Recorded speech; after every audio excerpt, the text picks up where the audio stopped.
নমস্কার বন্ধুরা, এই রান্নাঘর থেকে আবার একটা রেসিপি নিয়ে চলে এলাম। আজকে বানাবো গিলে মেটে আর কচকচি চচ্চড়ি। তার জন্য দেখুন খুব ভালো করে ধুয়ে 300 গ্রাম নিয়েছি, খুব ভালো করে ধুয়ে রেখে দিয়েছি। এবার এদিকে কড়াইটা আগে থেকে বসিয়ে তেল দিয়ে দিয়েছি, তেলটা গরম হয়ে গেছে। এখানে পেঁয়াজ কুচি দিয়ে দেবো। দেখুন পেঁয়াজটা আমি কুচি রেখেছি, এখানে বড় সাইজের দুটো পেঁয়াজ আছে।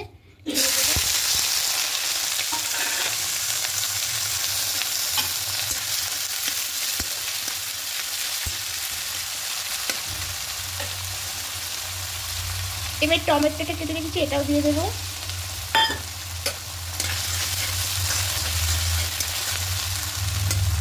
এর সাথে কাঁচা লঙ্কা চারটে রেখেছি, একটু বাটন গুলো ফিরে এটাও দিয়ে দেবো।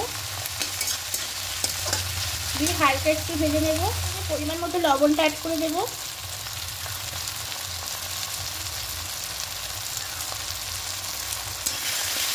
খুব ভালো করে কষিয়ে নেব, একটু টমেটো পেঁয়াজটা নরম হয়ে যাওয়া পর্যন্ত। নরম এসছে টমেটো আর পেঁয়াজটা, এবার এখানে আদা রসুনের পেস্টটা দিয়ে দেবো। 1 চামচ মতোই দেবো, দিয়ে আরও ভালো করে কষিয়ে নেব।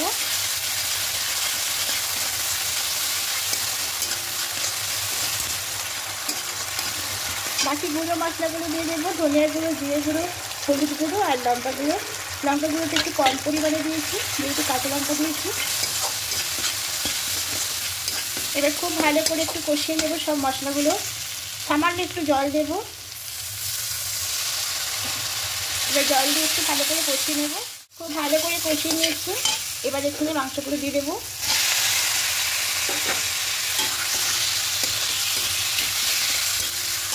খুব ভালো করে মশলার সঙ্গে মিশিয়ে নেব।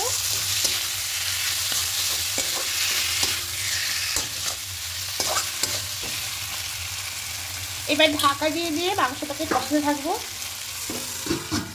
খুলে নেব।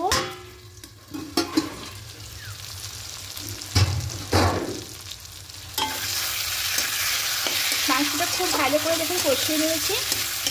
আমি ঢাকা খোলা পড়া করে করে মাংসটা কষিয়ে নিয়েছি।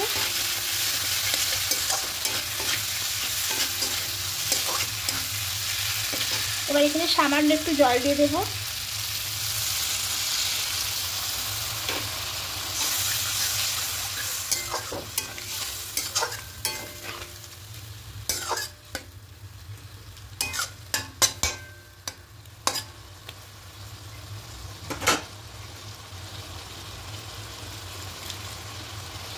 এবার ঢাকা দিয়ে মাংসটা সেদ্ধ করে দেবো। এবার ঢাকাটা খুলে নেব।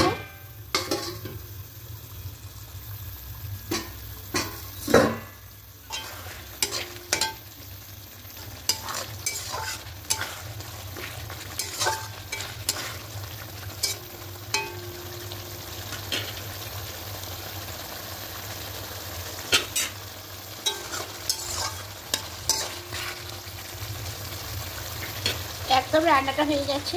এবার এটা নামিয়ে অন্যটা পাত্রের মধ্যে ঢেলে দেবো। তার আগে এখানে একটু গরম মশলা দেবো। দেখুন রান্নাটা একদম হয়ে গেছে। তা এটা খেতে কে কে পছন্দ করেন বন্ধুরা অবশ্যই কমেন্টে জানাবেন। আর এই রান্নাটা খেতে অনেকেই পছন্দ করে না, আমার বাড়িতেও তাই। তা যারা যারা করেন অবশ্যই কমেন্টে জানাবেন, আর যদি ভালো লাগে অবশ্যই কমেন্ট করবেন। আর নতুন বন্ধুরা যারা আছেন দেখছেন তারা অবশ্যই সাবস্ক্রাইব করে পাশে থাকবেন। আমি আরও নতুন রেসিপি আপনার সামনে নিয়ে আসবো।